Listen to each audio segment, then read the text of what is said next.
Welcome back, everybody. Today out in the shop we have Ford's Powerhouse, the 6.2 liter V8 engine. Now this engine's part of the Triton family, and in 2010 Ford introduced the 6.2 to replace the V10 6.8 liter.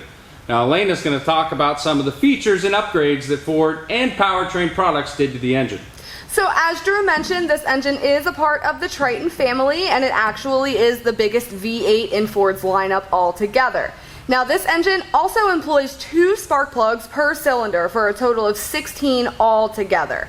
Now the purpose of this is to maximize combustion, and maximized combustion actually directly affects efficiency, emissions, and performance. We pair this with our high volume oil pump edition.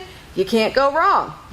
These engines aren't the easiest to get your hands on, but we do build and remanufacture them at Powertrain Products. Alaina's going to tell you right now how to get yours. If you need this Sasquatch of an engine, you can call your drivetrain genius at 888-842-0023. Follow us online to powertrainproducts.net. And if you want to see more of the 6.2 liter or any other unit, don't forget to subscribe to our YouTube channel.